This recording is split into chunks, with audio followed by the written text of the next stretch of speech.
Hello students, welcome you all English Mantra online classes. Today we shall study figures of speech part 3. प्यारे बच्चों, online classes में आपका स्वागत है। आज हम लोग फिगर ऑफ स्पीच पार्ट 3 का अध्ययन करेंगे, जिसमें से our next figure of speech is oxymoron. हमारा अगला अलंकार है ऑक्सीमोरन। ऑक्सीमोरन को हिंदी में कहते हैं विरोधाभास अलंकार। Let's see definition. चलिए इसकी परिभाषा देखते हैं। तो लिखा है An oxymoron is a figure of speech in which two opposite ideas are put together। तो ऑक्सीमोरन वह अलंकार होता है जिसमें दो अपोजिट आइडियाज अर्थात कंट्राडिक्टिंग आइडियाज अर्थात विरोधी विचारों को एक साथ रखा जाता है। तो किसे कहते हैं ऑक्सीमोरन अलंकार?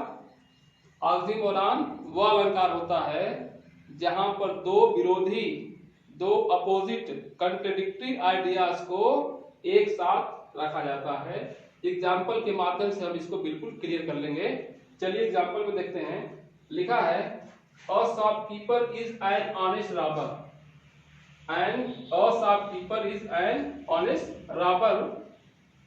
दुकानदार एक ईमानदार लुटेरा होता है। तो बच्चों, दुकानदार के बारे में विरोधी बातें कही गई, दो विरोधी बातें कही गई है कि दुकानदार एक ईमानदार लुटेरा। बताइए हाउ इट इज पॉसिबल, ये संभव कैसे है? ईमानदार भी और लुटेरा भी। तो जो ईमानदार रहेगा लुटेरा नहीं रहेगा, लुटेरा रहेगा ईमानदार नहीं रहेगा। तो दुकानदार के बारे में कंट्राडिक्टरी आइडिया, दोनों एक दूसरे के विरोधी हैं, ऑनेस्ट और रोबर। तो जहां ऐसे शब्द आते हैं, जिन वाक्यों में इस तरीके के दो अपोजिट आइडियाज आते हैं, दो कंट्राडिक्टरी आइडिया आते हैं, विरोधी विचार आते हैं, वहां पर ऑक्सीमोरन फिगर ऑफ स्पीच होता है। तो दुकानदार कैसे ईमानदार लुटेरा होता है कि वह सबका पैसा लेता है, वह सबका पैसा लेता है, जिसको कभी कभी लूटना कहते हैं, दुकानदार लूट रहे हैं, वह सबका पैसा लेता है। और ईमानदार कैसे है कि वो बदले में उनको सामान देता है। तो बात को प्रभावशाली बनाने के लिए इस तरह से बातें कही गई है। अगला देखते हैं कि love is a bittersweet. प्रेम कड़वा मीठा होता है। प्रेम कैसा होता है? कड़वा मीठा होता है, अर्थात इसमें दोनों बातें पाई जाती है, कड़वा और मीठा। पिताजी हमसे बहुत खुश हैं तो पैसा दे दिए, गुस्से में है तो हमको डांट दिए। तो दोनों तरीके का हमको ये प्रेम में बातें मिलती है। तो देखो बच्चों, यहाँ पर लव के बारे में दो बातें, विरोधी दोनों बातें हैं, बिटर और स्वीट। मीठा और कड़वा और मीठा, ये दोनों कंट्राडिक्टरी आइडियाज है, अपोजिट आइडियाज हैं। तो जहां इस तरीके की बातें रखी जाए तो वहां पर क्या होता है? ऑक्सीमोरन अलंकार होता है। अगली बातें देखते हैं कि life is a sweet poison. जीवन एक मीठा जहर है। जीवन एक मीठा जहर है। दो विरोधी बातें हैं, मीठा और जहर। तो ऑक्सीमोरन अलंकार है। अगला देखते हैं, कहा गया है कि bribery is an open secret. Bribery means होता है रिश्वतखोरी, घूसखोरी। घूसखोरी एक खुला रहस्य है। घूसखोरी क्या है? एक ओपन सीक्रेट है, खुला रहस्य है। अर्थात सब लोग घूस को कैसे देते हैं? सेक्रेटली देते हैं, चुपके से देते हैं, छिपा कर देते हैं, लेकिन ये बात सब लोग जानते हैं।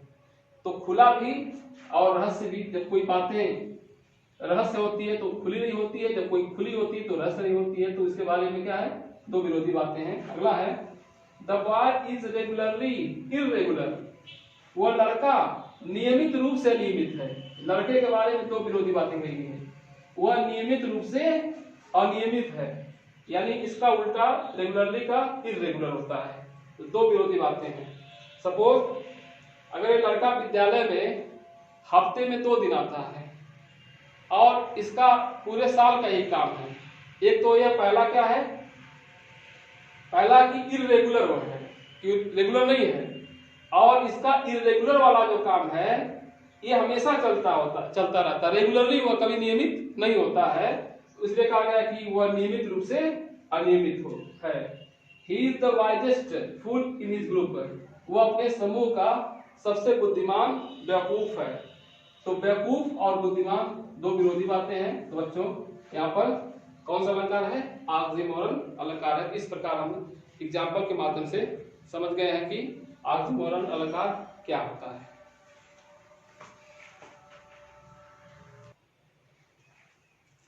तो बच्चों अगला हमारा फिगर ऑफ स्पीच है हाइपरबोल। हाइपरबोल को हाइपरबोली भी पढ़ते हैं। तो याद रखने के लिए हम कह सकते हैं कि हाई फाई बोल, यानी जहां बातें हाई फाई कही जाए वहां पर क्या होता है? हाइपरबोल होता है। चलिए एग्जाम डिफिनीशन के माध्यम से समझते हैं बात को।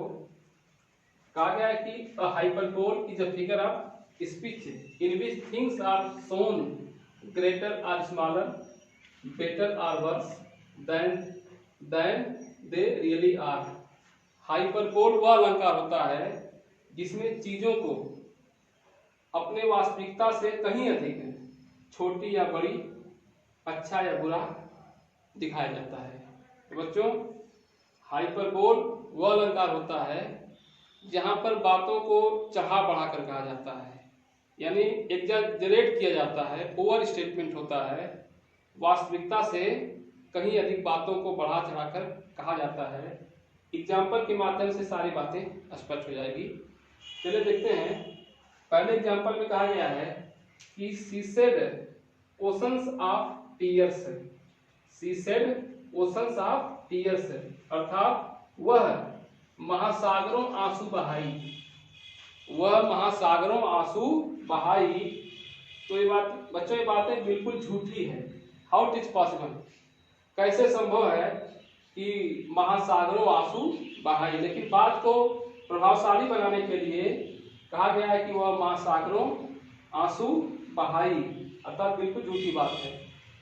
तो जहां पर बातें झूठी हो अर्थात बढ़ा चढ़ा कर कहा जाए वहां पर क्या होता है?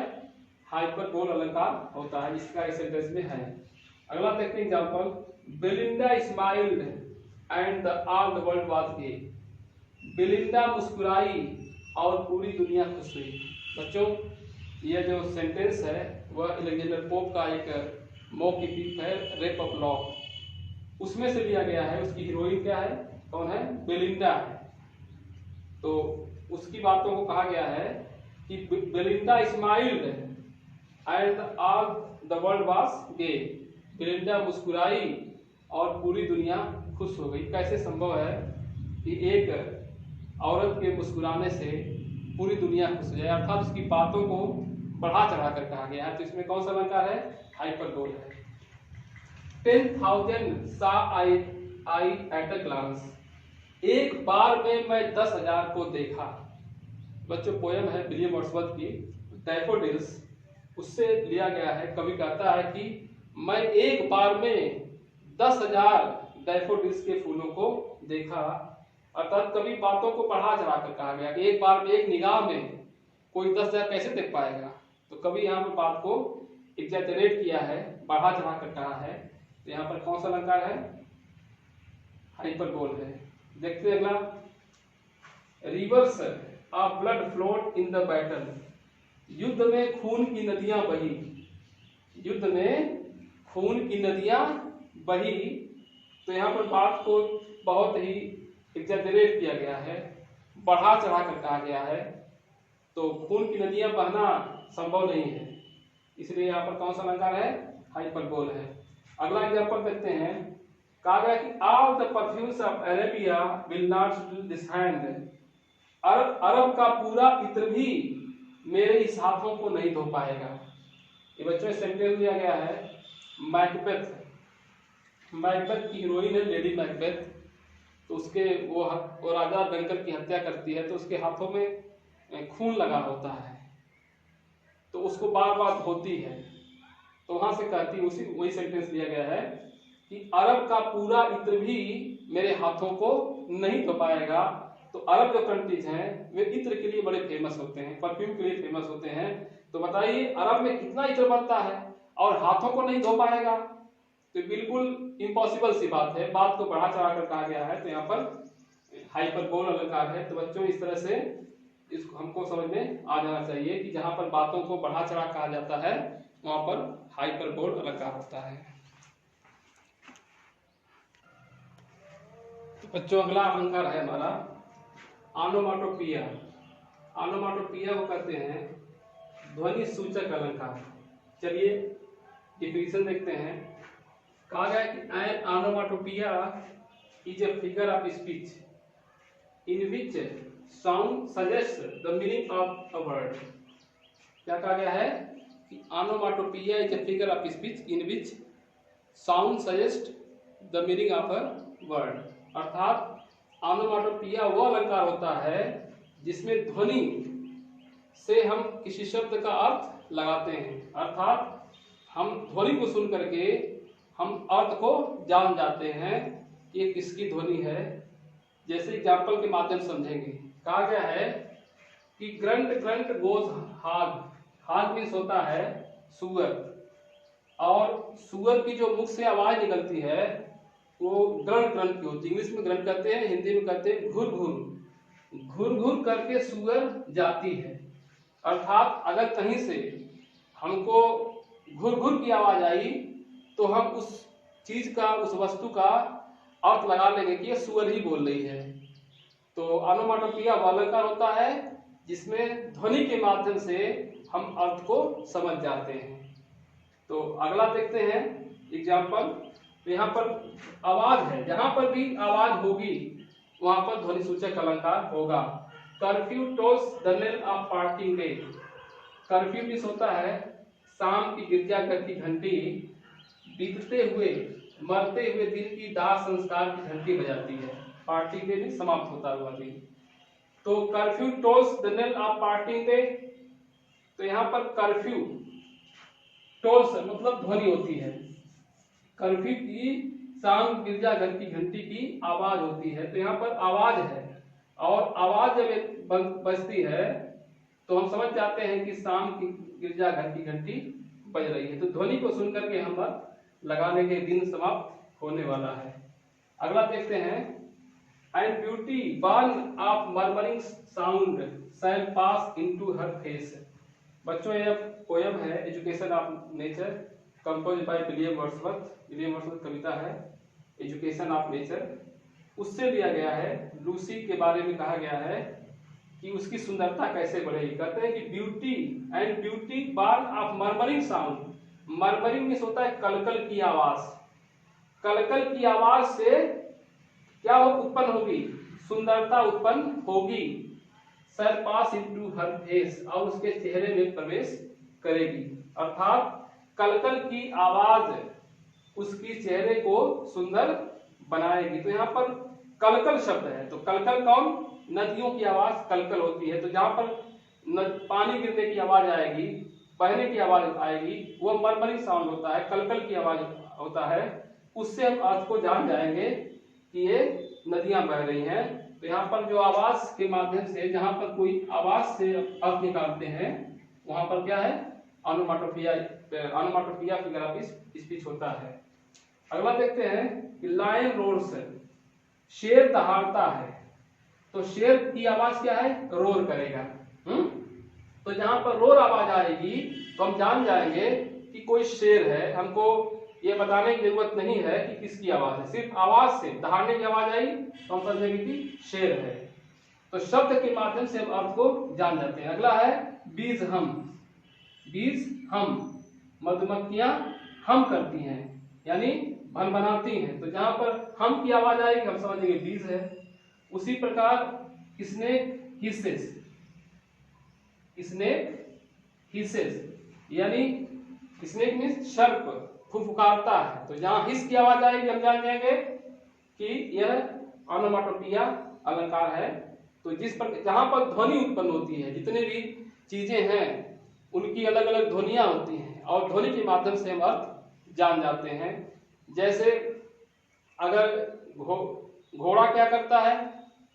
घोड़ा नेज हिननाता है। और इसी तरीके से अलग अलग आवाजें होती है। पैरट क्या करता है? टॉक करता है। बकरी क्या करती है? ब्लीड करती है। और बिल्ली क्या करती है? म्यू करती है। तो जितनी सभी जानवरों की अलग अलग ध्वनियां हैं, तो तो जहां पर किसी जानवर की, किसी चीज की ध्वनि होगी, वहां पर हमको जानना चाहिए कि ऑनोमाटोपोइया फिगर ऑफ स्पीच है। तो बच्चों इस प्रकार से हम फिगर ऑफ स्पीच हमारा पूरा हो गया। अगले वीडियो में हम कुछ और फिगर ऑफ स्पीच के बारे में जानेंगे। Thank you very much.